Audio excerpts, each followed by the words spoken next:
Hello everyone, আসসালামু আলাইকুম। সবাইকে স্বাগত হিমিকাস কিচেনের আরেকটি নতুন পর্বে। আজকে তৈরি করে দেখাবো ছানার ভাপা সন্দেশ। অসম্ভব মজার এবং মুখে স্বাদ লেগে থাকার মতো একটা ডেজার্ট এটা। খুবই সহজ তৈরি করা, অল্প কয়েকটা ইনগ্রিডিয়েন্টস দিয়েই তৈরি করে ফেলা যায়। বাসায় যদি মাঝে মাঝে মিষ্টি খেতে ইচ্ছা করে, খুব সহজেই কিন্তু এই ডেজার্টটা তৈরি করে নিতে পারেন। তো চলুন কিভাবে তৈরি করতে হবে সেটাই দেখে নেওয়া যাক। এখানে আমার লাগবে ছানা। আমি এখানে 400 গ্রামের মতো ছানা নিয়েছি। আর এই ছানাটা আমি করেছি লেবুর রস দিয়ে। ভিনেগার দিয়ে এবং লেবুর রস দিয়ে কিভাবে ছানা তৈরি করতে হবে তার দুটো ভিডিওই আমার চ্যানেলে আছে। লিঙ্কগুলো এই ভিডিওর নিচে ডিসক্রিপশন বক্সে দেয়া থাকবে, আপনারা চাইলে দেখে নিতে পারবেন। এবারে এই ছানাটাকে হাত দিয়ে মেখে খুব ভালোভাবে একটা সফট ডো তৈরি করে নিতে হবে। একটু সময় নিয়ে কাজটা করতে হবে, কিন্তু এটাকে মেখে নিতে হবে ততক্ষণ পর্যন্ত যতক্ষণ না এটা সফট একটা এবং স্মুথ একটা ডোতে পরিণত হয়। তাহলেই সন্দেশটা খেতে বেশি টেস্টি হবে। এই তো দেখতেই পাচ্ছেন যে ছানাটা মেখে কেমন করে নিতে হবে। এ পর্যায়ে এর মধ্যে দিয়ে দিব 1/4 টিস্পুন পরিমাণ এলাচের গুঁড়া। পাউডার মিল্ক দিয়ে দিলাম প্রায় 1/3 কাপের মতো। এখন এতে দিয়ে দিব কনডেন্স মিল্ক, সেটাও দিচ্ছি 1/3 কাপের মতো। তবে আপনারা মিষ্টি বেশি খেতে চাইলে সেক্ষেত্রে কনডেন্স মিল্কের পরিমাণটা আরেকটু বাড়িয়ে দিতে পারেন। আবার যদি কনডেন্স মিল্ক না দিতে চান সেক্ষেত্রে আপনারা চিনিও ব্যবহার করতে পারেন, তবে রেগুলার চিনি হলে সেটাকে ব্লেন্ডারে একটু গুঁড়ো করে তারপরে ব্যবহার করতে হবে।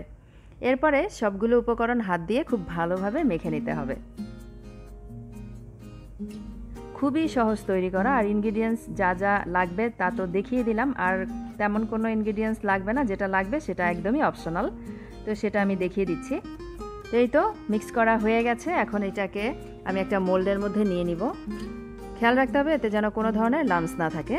তো আমি একটা কেক মোল্ড নিয়েছি 3/6 ইঞ্চি মাপের। এর মধ্যে একটু ঘি মেখে আমি একটা বাটার পেপার বিছিয়ে নিয়েছি। এর উপরে দিয়ে দিলাম মিক্সচারটা, উপর থেকে একটু সমান করে দিচ্ছি।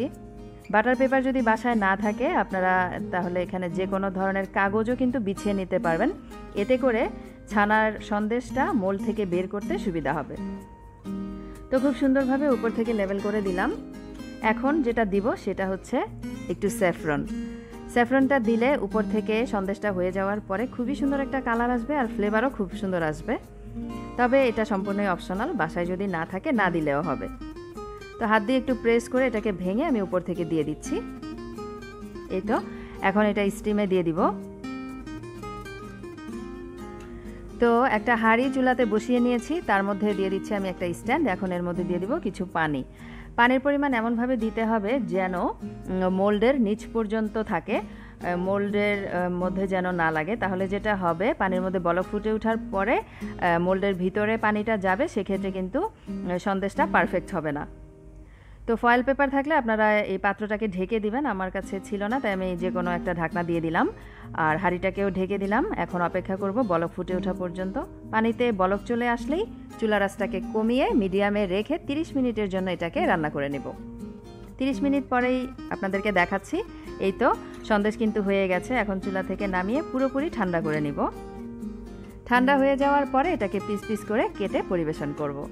দেখলেন তো কত সহজেই হয়ে গেল দারুণ মজার একটা ডেজার্ট। আসছে শবে বরাত উপলক্ষে তৈরি করতে পারেন। আবার এমনিও বাসায় যখন মাঝে মাঝে মিষ্টি খেতে ইচ্ছা করে, খুব সহজভাবে কিন্তু ঘরেই এই রেসিপিগুলো ট্রাই করতে পারেন। দেখবেন বাচ্চারাও পছন্দ করবে, আর বড়রা তো পছন্দ করবেই। পিছন থেকে বাটার পেপারটা সরিয়ে তারপরে পরিবেশন করতে হবে। এই যে হয়ে গেছে আমাদের দারুণ মজার পারফেক্ট ছানার সন্দেশ বা ভাপা সন্দেশ।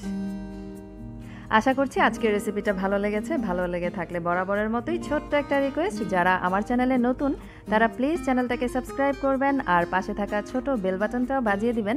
এতে করে আমি আপলোড করার সাথে সাথেই নতুন নতুন ভিডিও নোটিফিকেশন আপনাদের কাছে চলে যাবে, আর আপনারা দেখতে পারবেন সবার আগেই। তো সন্দেশগুলো থেকে বাটার পেপারটা সরিয়ে আমি একটা সার্ভিং প্লেটে তুলে নিচ্ছি। আর আমার চ্যানেলে আরও মজার মজার হালুয়া এবং বিভিন্ন ধরনের পায়েস পিঠার রেসিপি আছে। লিঙ্কগুলো এই ভিডিওর নিচে আমি ডিসক্রিপশন বক্সে রেখে দিব।